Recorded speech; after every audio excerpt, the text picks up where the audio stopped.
They said my dog ruined the neighborhood aesthetic, what they didn't know. He's the only pair of eyes that lets me live like everyone else, and I won't walk away from my home just because someone finds me inconvenient. Like the video, subscribe to the channel because you're about to witness what happens when a woman who can't see makes an entire system finally look at itself. June Keller knew every crack in the stone path leading from her gate to the house. She couldn't see it, but her feet and Milo, her guide dog, had memorized it all. That morning, as June prepared to take Milo for a walk, something felt off, not the weather. The sky was clear, the wind gentle. Not the neighbors, most still avoided eye contact, nodding, that kind of polite but distant greeting. It was the footsteps, firm, heavy, halting, the sound of leather soles pounding concrete like they were trying to assert authority. Then the sound of paper tearing. Then Milo's soft growl. June lowered her hands, signaling Milo to sit, then walked slowly toward the gate. June Keller, a man's voice rang out, tense, barely holding back the frustration under a thin layer of politeness. I'm Travis Dunn, legal representative for the Silver Ridge HOA. You've just received a notice of violation of community code. June stopped 3 steps away, tilting her face slightly toward the voice. Violation of what? She asked calmly. Unauthorized pet, he said. You're keeping an animal outside the approved list. You mean Milo? She rested a hand gently on the dog's head. Travis tightened his grip on the stack of papers. You're aware the HOA prohibits large dogs, especially animals, that are allowed into common spaces. It impacts the neighborhood's aesthetic and the shared experience of other residents. Milo's not a pet, June replied. He's a guide dog. We make no distinction, Travis cut in. If it's not on the list, it's a violation. Silence followed. A breeze passed through, carrying the scent of freshly mown grass from the neighbor's lawn. Have you read the ADA? June asked. The what? The ADA, Americans with Disabilities Act, federal law, Section 36104. Guide dogs are not considered household pets, and any act that interferes with the access rights of a disabled person is strictly prohibited. Travis flushed. This is a private residential community. Rules are decided by vote. Which residents voted to ban blind people from using guide dogs? June asked, voice still even. Travis didn't answer. He simply shoved the warning letter into her hand. You have 30 days to resolve the issue or you'll be fined, possibly evicted. Milo let out a low growl. June stroked the back of his neck gently, a calming gesture, then she spoke clearly, each word measured. You picked the wrong person. I don't just live here, I know the law. I've written law. And if you think I'll remove Milo from this house because someone decided he's an eyesore, then you'll soon be in court not defending the HOA, but explaining why you believe blind people don't deserve to live like anyone else. Travis stepped back. His face was pale, but he tried to maintain his composure. We're just enforcing the rules. And I'll be enforcing the Constitution, June replied, turning and walking back inside. The door closed behind her without a slam, but in her mind it was the first shot fired in a battle. A battle not to keep a twig, but to keep space for existence that doesn't need permission. The next morning, June sat at her kitchen table, fingers moving across old files she never thought she'd have to open again. A copy of the Americans with Disabilities Act, a series of precedent rulings, handwritten notes from cases she once worked on, where people had used terms like safety aesthetics or community standards as sugar-coated covers for discrimination. She tapped her fingers on the table. Milo lifted his head and gently nudged her leg as if to say, I'm here, same as always. June opened her laptop. She couldn't see the screen, but every key was exactly where her memory told her it would be. She logged into the Silver Ridge Community Management System, where HOA rules were publicly archived. She listened as the screen reader dictated each line aloud. No dogs over 50 pounds. Milo weighed 52. No dogs emitting sound exceeding 45 decibels. Outside approved hours. Milo never barked. No pets interrupting. Ambient tranquility of the landscape. June paused. Ambient tranquility of the landscape. A phrase so vague it was dangerous. No metrics, no definition, no fixed standard, but open enough to justify any form of enforcement. She printed the document. Then she drafted and sent an official response to the HOA board, demanding the warning notice be withdrawn, citing the ADA and California state laws guaranteeing access to one's place of residence. After sending the letter, she called Elliot Reeves, a journalist known for covering disability rights. "I've got a story," she said. "They told me to remove my eyes from my own home because they don't match the landscape." Elliot paused. "You want me to take them public?" "No," June replied. "I'm taking them to court. But if the public wants to arrive first, I won't stand in their way." They agreed to meet the next day. When she hung up, June breathed slowly, evenly, not out of anxiety, but because for the first time in 3 years, she could feel that old fire again, the one that only rose when a system believed it was big enough to crush a person without ever asking who that person had been. As evening came, someone knocked on her door. It was Mr. Simons, who lived 3 houses down. He hesitated. "I heard about what happened yesterday. I didn't realize they were taking it that far. I thought they were just keeping things in order." June gave a faint smile. "If order means pushing people like me out of the neighborhood, then maybe the scary part isn't the rule itself, but the silence that surrounds it." Mr. Simons looked down, then held out a sheet of paper, a copy of last year's internal HOA meeting. Minutes in it, a member had suggested reevaluating cases where residents present atypical factors that could affect the community's overall image.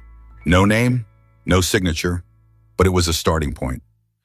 June folded the paper. "Thank you," she said. Mr. Simons hesitated. "I don't know which side I'm supposed to be on," she nodded. "Just don't look away." That's enough. Elliot published the article on Tuesday morning. No clickbait, no pity shots. Just a black and white photo of June and Milo standing at her front door, light from the side, highlighting the curve of her face and the upright posture that needed no eyes to navigate. The headline, "The Woman Who Doesn't See the Law," because she helped write it. In the article, Elliot quoted June, "I don't need special treatment. I need something basic, the right to live like everyone else without being judged by the shape of the dog that guides me." Within 48 hours, the story spread across disability rights forums, civil law networks, and residential architecture circles. Over 200,000 shares, thousands of comments, and people from other HOA communities began sharing their stories. My mother was fined for riding her mobility scooter on the main sidewalk. They made my grandfather remove his ramp because it disrupted visual balance. Now I know I wasn't the only one, Silverdurge HOA responded by, issuing another internal email.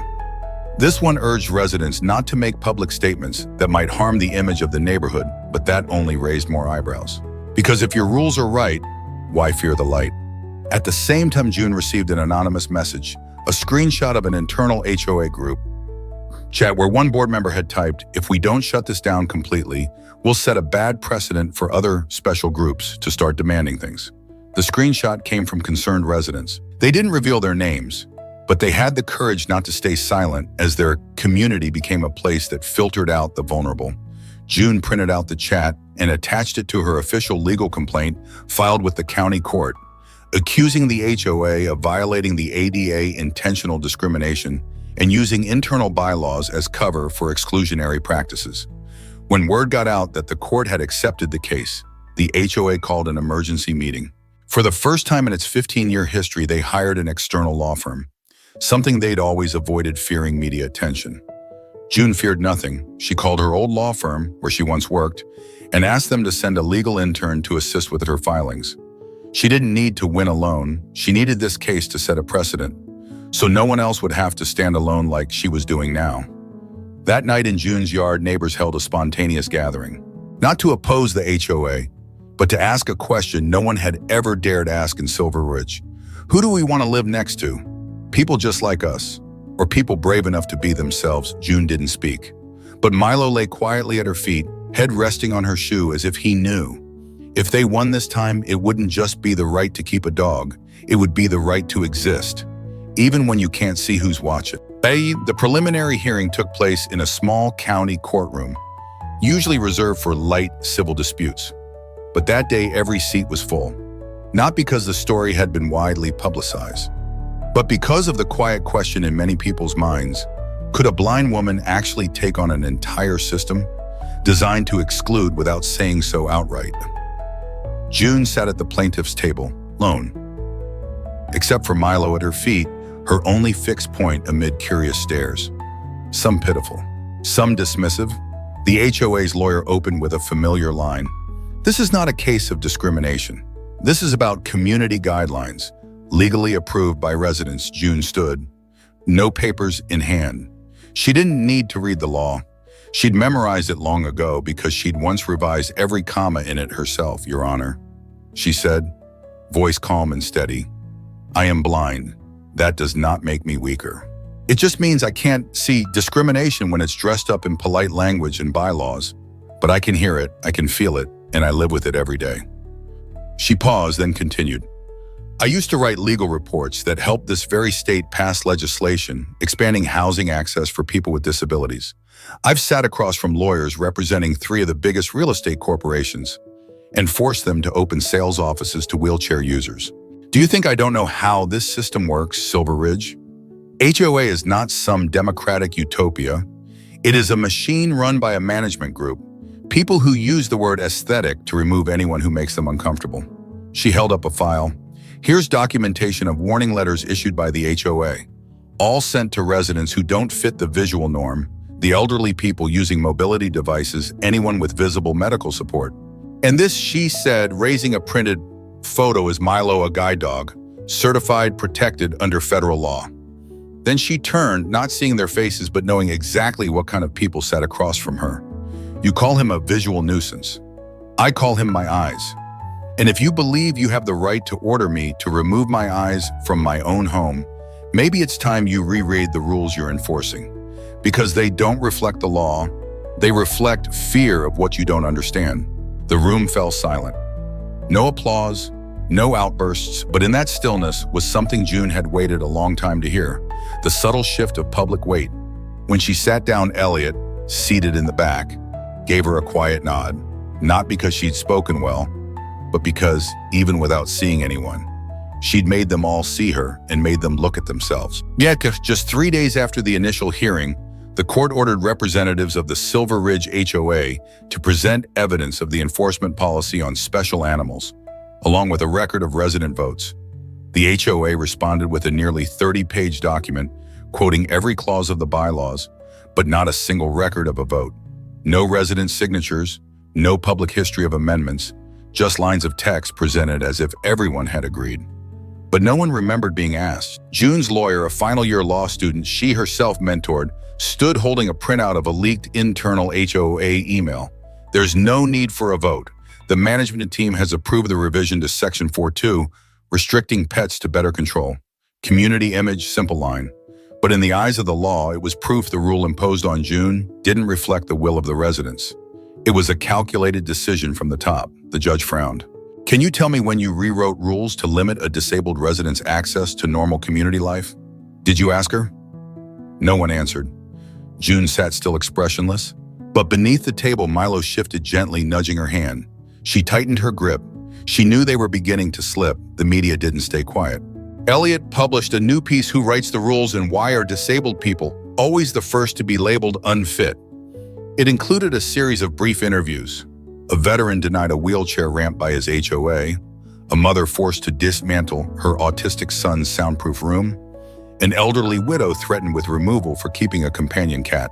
Isolated stories, but together they formed a picture, a system that prioritized uniformity, erased difference, and wrapped it all in the phrase harmonious aesthetics. Back in court, the HOA softened their tone. We didn't mean to discriminate. We were simply following what was already in place. June stood, smiled, not sarcastically, but like someone hearing a familiar phrase she's dismantled dozens of times before. And what's already in place, she said, is exactly how discrimination survives. Not because someone commands it, but because everyone thinks they're just following the rules. The judge nodded, took notes. And when the session ended, no one said it out loud, but everyone knew this wasn't about a guide dog anymore. It was a public reckoning, a quiet challenge. Who do we permit to live beside us, and who must remain invisible just to preserve a layout we mistake for perfection? June walked out of the courtroom, fingers wrapped around Milo's leash. No one helped her. No one had to. She walked forward between 2 silent rows of people because for the first time, maybe, they were actually looking. 2 days after the hearing, the official Silver Ridge HOA account came under fire on social media, not with insults, but with blunt questions from those who had once stayed silent. I was denied handrails because they ruined the shared walkway. Do I get to ask why now? When my mother installed a smart doorbell to call for help from her hospital bed, why was she told to remove it for violating architectural symmetry? How many more rules have been made without us even knowing? A short interview clip of June spread rapidly. She sat at the front step, speaking only a few lines. People say the blind don't see, but the truth is we just can't see what's visible. The invisible things like exclusion, like bias. We feel them very clearly. In the video, Milo sat beside her, the evening light catching the tag on his collar. No music, no graphics, but it was shared over 500,000 times. The HOA panicked. An emergency internal meeting unfolded in tense silence. A younger board member, only 3 months in, quietly recorded the whole thing. In the recording, a veteran member snapped, "If we don't tighten control now. After this case, everyone's going to claim special circumstances to ruin our landscape." Someone else asked more quietly, "And if that landscape ends up excluding real people, what exactly are we preserving?"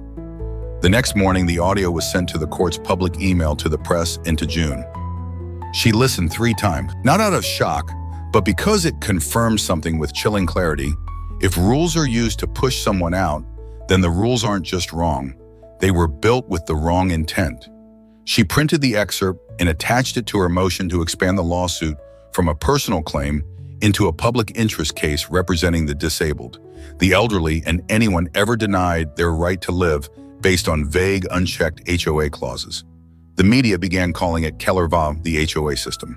And surprisingly, residents of Silver Ridge started signing in support, not because they understood the law, but because they knew the fear of warning letters of notices taped to their doors of being told your home no longer fits this place. That night, June stepped onto her porch. The breeze was soft. No one said a word, but Mrs. Simmons, her 78-year-old neighbor who once called Milo a little too intimidating, walked by and stopped. She placed a bag of cookies in June's hand. "That dog isn't as scary as I thought," she said. June smiled, replying gently, "And this landscape isn't as fragile as they assumed." 1 week later, the California State Civil Rights Commission officially stepped in. In a public statement, they confirmed investigations into the bylaws of at least 14 HOAs across the state, naming Silver Ridge as a negative example for using vague language to circumvent federal disability protections. Simultaneously, an emergency order was issued to suspend all enforcement actions related to service animals and accessibility-related home modifications. The HOA panicked. They called for an emergency town hall, this time inviting residents. The meeting room was packed. On stage, Travis, the legal rep who once shoved a citation notice into June's hand, now stood with his head slightly bowed. Voice strained, "We never intended discrimination. We were just following the rules that had been approved." A hand rose from the crowd. It was Sarah, mother of a young boy with auditory processing disorder, once denied permission to build a backyard soundproof room. Then who approved the rule that stops my son from having quiet in his own home? No one answered. Another hand. Leroy, 82, in a wheelchair, fined for installing a non-standard ramp. Who approved the rule that makes me depend on neighbors to carry my wheelchair every day? Silence, and June, sitting quietly in the back, tilted her head slightly, sensing the shift. Not because she spoke, but because she had stood long enough for others to stand with her. She didn't need to strike again. The system was unraveling itself. The next day, the HOA released an internal statement pledging to review all bylaws for legal compliance. But for June, that wasn't enough. She submitted a formal motion to the court.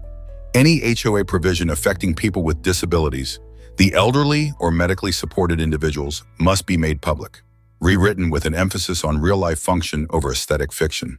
At the same time, she launched the Right to Reside initiative, a legal support network for residents who'd been wrongfully pressured or forced out by HOA actions. The first center the front step, the same space that once became a symbol of defiance against another HOA. Now it was a waypoint for those who had been quietly driven out. Milo still walked beside her every day, but not just to guide her. He now stood as a living symbol that the things labeled different, disruptive, or unfit are often the very things that lead us home to where we've always deserved to belong. Now, 3 weeks later, the district court issued a preliminary ruling. The Silver Ridge HOA was ordered to rescind all violation notices against June Keller, issue a formal written apology, and cover the plaintiff's legal expenses. But that was just the surface. The deeper, more painful blow for the HOA came in the ruling's final line. The court mandates a full investigation into the legality of all bylaws enacted by the Silver Ridge Residential Association, specifically under the lens of civil rights, disability protections, and procedural transparency. In other words, a full audit of the system. Not just June's case, but every policy ever passed and hidden beneath well-crafted language. Every fine, every enforcement, every rule pushed through without scrutiny. In the media, the case was dubbed Eyes Open, Laws Open. Not because June could see, but because a whole community that had pretended to be blind to exclusion was now forced to face it. One newspaper described Milo as the dog that made an entire state reread its own bylaws. June, in her first interview since the ruling, simply said, "They wanted me to walk my dog out of this place, but I didn't leave because walking away doesn't fix anything. Standing still, demanding and changing it, that's what does." At the front step, the wooden sign at the entrance was replaced. This time, no loud slogans, just one quiet line carved in Braille by June's request. "We live here not because we fit in, but because we belong." That same day, the court sent letters to all HOAs currently under bond review, suspending all punitive or enforcement actions involving discrimination or bylaws not publicly voted on. A senior attorney said on live television, "We are witnessing a new kind of resistance, not with protests, but with legal filings. And it began with a woman who didn't need to see the wrongdoing to make sure it was held accountable." When June got home, she found a small parcel in the mail from a girl in Ohio. Inside was a crayon drawing of a child walking to school with a golden support dog. Beneath it, written in shaky handwriting, "Thank you. Because of you, if someone says I can't bring my dog to school, I know what to say now." June placed the drawing on her shelf next to her case files. No frame, no caption, because some victories don't need a headline. They just need someone else to keep going. Legal victory is one thing. Holding on to the truth amidst a storm of information is another. 1 week after the court ruling, the backlash began. Not from mainstream media, but from personal blogs, neighborhood forums, and Facebook groups with names like Protecting Neighborhood Order. They didn't name June directly. Instead, they used phrases like a special resident, a former legal worker who quit someone using a disability to dismantle our shared values. One article spread quickly under the title, "When One Person Decides Their Dog is More Important Than the Peace of Hundreds." Alongside it was a blurry, zoomed-in photo of Milo standing on the front lawn. The caption read, "An image said to be causing concern among neighbors." June didn't respond immediately, but she could feel the air shift. Some residents who had once spoken up now stayed silent. Others avoided eye contact as they passed her and Milo. At the local grocery store, a man muttered under his breath, "If she wins tomorrow, everyone will want their own version of the law." Soon after, she received an anonymous note. No threats, just a single line. "Law is also a blade if you know which side to hold." Ruby, the same Ruby who once stood by her during the front step case, called after reading the smear posts. "This is a deflection tactic. They know they can't undo the law, so now they'll try to turn you into a symbol no one wants to hear from." June responded flatly, "They don't need me to fail. They just need me to sound unreasonable." So she responded, not with an interview, but with a post on her own page. "I never wanted to stand out. I wanted to live ordinarily like everyone else. But what happens when ordinary is defined by excluding those who are different? My dog doesn't bark. He doesn't disrupt. He just exists like me. Like anyone who's ever been seen as inconvenient for stepping outside someone else's mold." The post hit 1.5 million views in 2 days. Hundreds of letters poured in, some in thanks, some in solidarity. A group of June's former students launched a new platform, Design for All. They reposted HOA bylaws, dissecting which ones had strayed from their original goals into tools of quiet control. And just as the momentum grew, June received a phone call from the Federal Committee on Legal and Urban Affairs. They invited her to help draft a new framework, the first nationwide model code for HOAs, explicitly including provisions against passive discrimination. June smiled, not out of joy, but because she knew the battlefield was shifting from neighborhoods to policymaking. And this time, she wasn't the one being written out of the rules. She'd be the one rewriting them. June's invitation to join the federal committee was a quiet slap in the face to HOAs across the country. Once seen as tools to preserve community order, many were now dragged into the light with a far less flattering image, overreaching control. Covert discrimination enforcement based on sentiment instead of statute. A wave of article after article began dissecting HOA bylaws. A group of law students launched a website, HOA Watch, where residents could upload their community's rules and receive free legal commentary from volunteer advocates. June became a quiet advisor behind the scenes. She didn't need to appear publicly. She didn't want to be a symbol, but it was precisely her silence that unsettled the other side. A string of anonymous accounts began spreading rumors that June had once filed a wrongful suit, that she had cost an innocent HOA employee their job, that she was abusing her influence to twist the law. None of it backed by evidence. Ruby sent her a digital forensics report. Most of the accounts were posting from the same internal IP traced back to the former legal office representing HOA Silver Ridge. That afternoon, June received a package inside a worn case file, the notes from the first civil rights lawsuit she'd ever argued.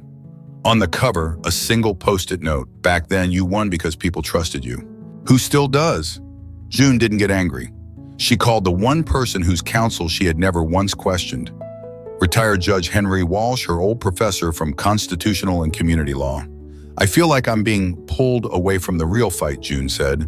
They're not attacking the law anymore. They're attacking my image, my name, my emotions. Henry was quiet for a beat.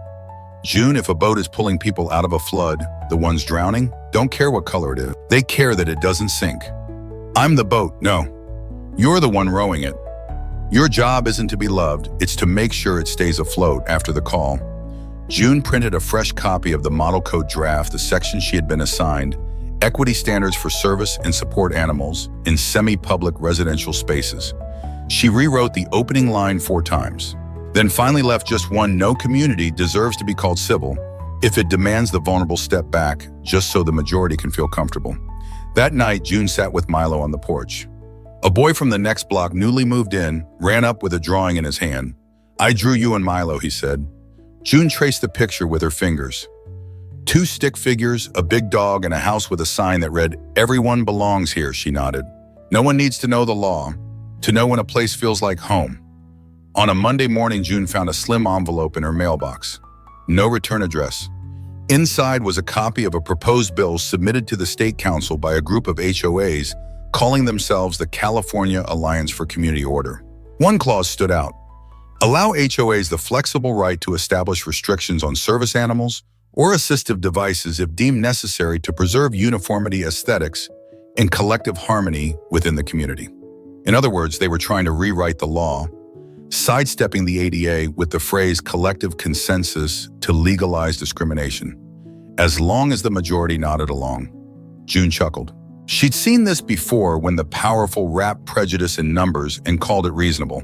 That very day, she and her team published a comprehensive legal response pointing out the proposal's direct violation of ADA Section 1182(b)(2) and citing over 50 federal precedents in opposition. The article was released publicly, signed as simply June Keller, citizen attorney blind, but not blind to the system. It was shared by dozens of organizations. The ACLU, the American Council of the Blind, the National Center for Civil Rights Law.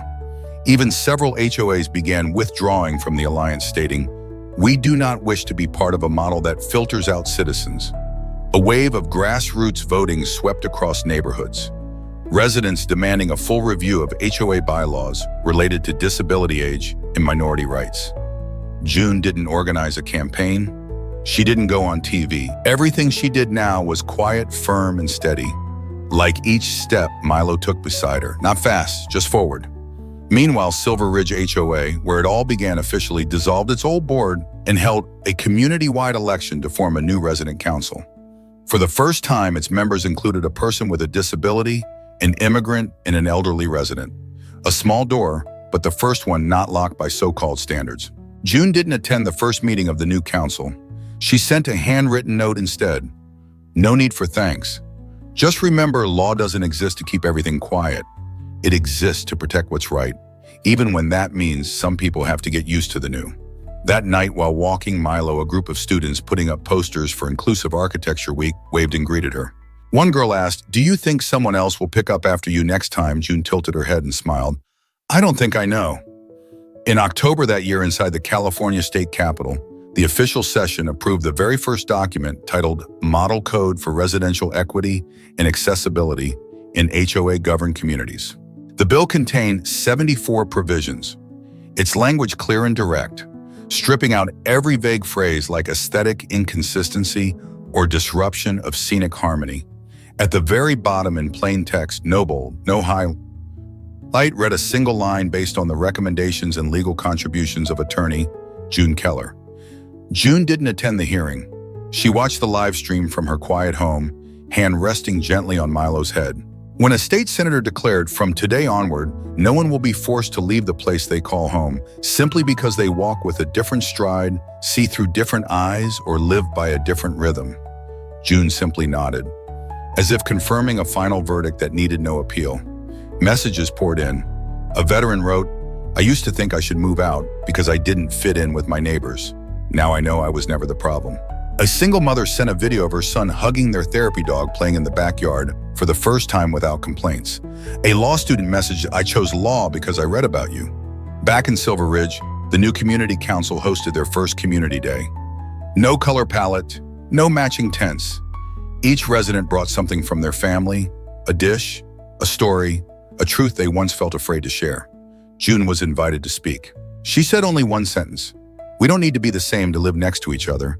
We just need to stop pushing each other out." A few months later, she and Milo visited a new residential development in the southern part of the state designed by former students from her class law and living spaces. On the planning board, one section was marked Community Resting Zone for anyone who needs to pause. Beneath it, Braille signage and a simple sentence: "No one gets left behind for moving slower." June stood there for a long while. Milo sat beside her head, resting on her foot. No one said a word. No words were needed because sometimes justice doesn't arrive with a gavel. It arrives with a space where you can exist without having to ask for permission. That winter came early. The wind blew colder than usual, but June didn't feel cold. Maybe it was because Milo was always beside her. Or maybe because the things that used to make her shrink, warning letters, whispered words, that quiet wall of distance, were no longer part of the air around her. Not because they disappeared, but because they no longer held the power to make her stop living as herself. The house was still the same. A sloped roof, redwood railings, and a small sign out front printed in both Braille and standard lettering: June and Milo. But every morning when she stepped outside, June heard something new: the soft roll of Mr. Leroy's wheelchair over the newly paved ramps. Children laughing in the distance, one of them a boy with ADHD, once advised not to play near adult relaxation zones, and the bark of a small dog quickly quieted by its owner. It's okay now. This place allows us. June wasn't the only one living more freely. She was just the first to stop accepting a version of living approved by others because it made them feel more comfortable. One afternoon, she received a letter from her old law school, an invitation to return, this time as a guest lecturer for a new course: Soft Law and the Ethical Limits of Shared Space. No grading rubric, no final exam, just one requirement: share what's real. She said yes. At her first class, the room was unusually quiet. One student brought out their mother evicted for installing mobility bars in a rental home. Another was an architect now studying law after years of drawing plans that looked right but felt wrong. June didn't begin with definitions. She told a story: "I was once asked to remove my eyes because someone thought they ruined the visual harmony. My eyes had a name. It was Milo, and I stayed." No one took notes. Only one student whispered, "Now I understand why law needs a heart." June smiled. For the first time in months, it wasn't because she'd won, but because things had finally begun to be called by their true names. One quiet weekend afternoon, as June was making tea in her small kitchen, Milo stirred slightly, then lifted his head, ears alert. Someone was coming up the steps. It was the curly-haired girl who lived with her mother in the back row of houses, the one who hadn't spoken much the first year because she was afraid people would stare at the way she walked. Today she walked steadily, holding a notebook in a single form. June opened the door and could hear the nervous tremor in the girl's voice. "Miss June, I'm writing an essay about the person who inspires me most, and I chose you. But you don't have to say anything. I just need your signature to prove you're real." June laughed softly. She signed, then said gently, "You don't need anyone to prove you're doing it right, but if anyone asks, tell them this: you met someone who walked through the dark and chose not to let it come back for anyone else." The girl nodded, and as she turned to leave, June could hear her footsteps no longer faltering, not because her legs had healed, but because she was no longer ashamed of the way she walked. Later that evening, June attended a small community meeting in a new neighborhood, 3 counties away from Silver Ridge. They had invited her to help draft a charter from scratch. No reused templates. In the room were people of all ages, young, old wheelchair users, single parents, parents of neurodivergent kids, each one carrying something that had once gotten them rejected by a former HOA. A man asked, "Where should we start?" "If we don't want to repeat the old mistakes," June replied, "start with the right question. Not, how do we make things look consistent, but how do we make sure everyone can stay without having to erase who they are?" She didn't guide their writing, she just placed one principle in the center of the blank page. No one should be asked to conform just to be allowed to stay close. The meeting ended at dusk. A young couple helped their elderly father to his feet. A girl in thick glasses turned to her mom and said, "Mom, this place, it'll be a real home, right?" Her mother nodded, eyes wet. June stepped outside Milo beside her. She tilted her face toward the sky. Couldn't see it, but could feel it. Somewhere, the wall of uniformity had just cracked again and let a little more light through. The following month, at a newly rebuilt public park near Silver Ridge, a quiet ceremony took place. No big stage, no VIP guests, just residents of every shape, age, and background, each bringing an object once ordered, removed by the old HOA. An elderly man brought a wooden chair he'd built when his wife was still alive. A couple laid a small stone sculpture of 2 hands clasped together on the lawn, once cited for being insufficiently universal. A young woman rehung a wind chime on the porch, its soft music stirring with the breeze. June was invited to cut the ribbon. She declined. "They should do it," she said, nodding toward those who once had no voice. They stepped forward, smiling, hands trembling, but eyes steady. She stayed back, hand resting on Milo's back. The sunlight cut across the lawn, casting long shadows of the people and their imperfect shapes, uneven, asymmetrical aesthetic violations by old standards, but real and alive. A shy little boy with a physical disability approached June, holding out a drawing. A park full of people and odd objects, crooked trees, slanted benches, flags of clashing colors. At the center, written in uneven letters, "Here everyone gets to be part of it." June ran her fingers over the textured strokes. She didn't need to see it. She understood because she had once lived in a place where her part was treated as extra. That night back home, she placed the drawing inside the folder that once held the lawsuit against HOA Silver Ridge, not as a trophy, but as a reminder. Laws can change, systems can be rewritten, but only when people stop fearing difference will no one be pushed out for not fitting a rule they never got to read. She sat beside Milo, sipped warm tea. Far off, the wind stirred again. But this time it wasn't something to shut the door against. It was something that made people open their hearts. That morning, just as the sun rose above the western rooftops, June walked Milo along the newly paved stone path, a street renamed after the new law passed. Freedom Walk wildflowers lined both sides, growing in natural curves, no grids, no symmetry. A few neighbors watered their plants. An elderly man nodded hello. A boy rode past on his bike, waving. "Good morning, Ms. Keller." June nodded gently, Milo pacing steadily by her left side. No one averted their eyes from her anymore, even though she couldn't see them, because now everyone had learned not to look away from themselves as they neared the front step.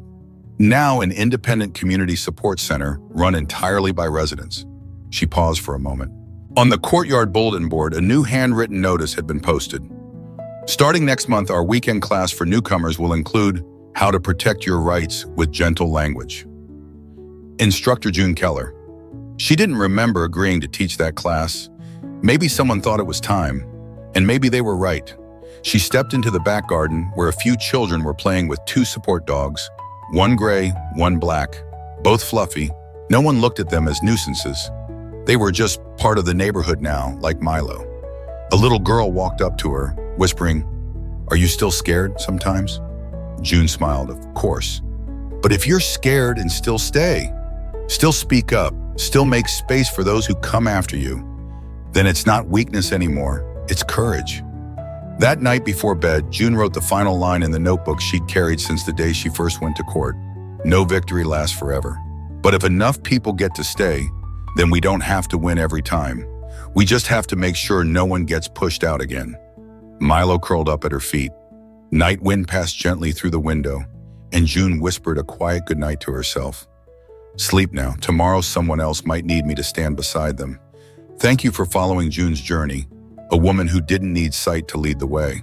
If you believe that everyone deserves the right to live as their true self, hit like, subscribe, and turn on notifications so you don't miss the next story. Share this video with anyone who's ever been told they don't belong, because sometimes one story is enough to help someone stay